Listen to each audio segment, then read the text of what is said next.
Hi friends, welcome to my channel. In 12th Maths la applications of differential calculus la exercise 7.1 la 6 sum தான் பார்க்க போறோம். என்ன கொடுத்திருக்காங்கன்னா a stone is dropped into a pond causing ripple in the form of concentric circle.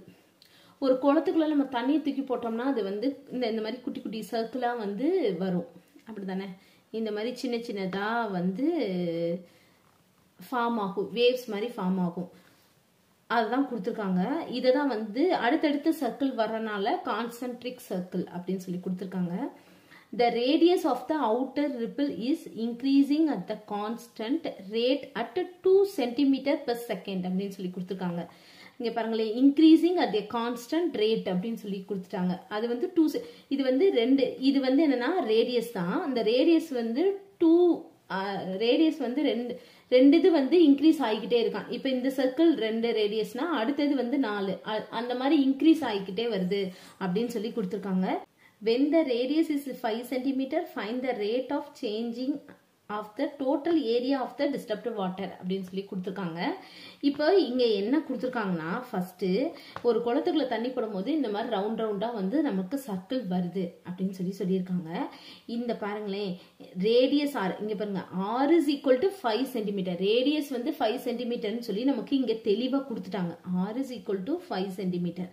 அப்ப இங்க என்ன கொடுத்திருக்காங்க, அது the radius r of the outer ripple is increasing அப்படின்னு சொல்லி கொடுத்துட்டாங்க. பாருங்க, increasing at a constant rate அப்படின்னு சொல்லி கொடுத்துட்டு இந்த மாதிரி கொடுத்துட்டாங்க. அப்ப இது வந்து என்னது, இப்ப r is equal to 2 cm per second அப்படின்னு சொல்லி கொடுத்துருக்காங்க.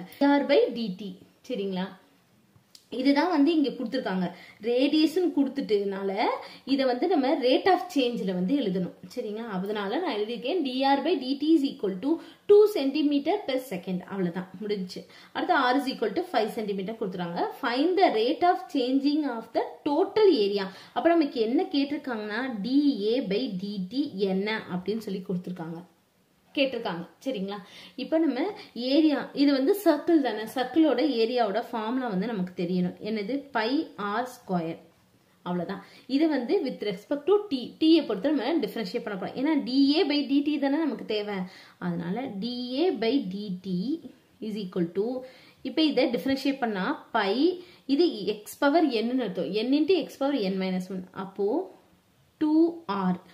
r இது வந்து நம்ம t பொறுத்து டிஃபரன்ஷியேட் பண்றோம். இங்க r இருக்கு. அப்ப என்ன பண்ணணும்னா இன்டு dr by dt அப்படின்னு சொல்லி இந்த r மட்டும் டிஃபரன்ஷியேட் பண்ண, அதாவது செயின் ரூல் படி இதை போட்டுறணும். சரிங்களா? இப்போ r நமக்கு தெரியும், dr by dt நமக்கு தெரியும். டைரக்டா இதுல சப்ஸ்டிட்யூட் பண்ணோம்னா dA by dt நமக்கு வந்துரும். அவ்வளவுதான்.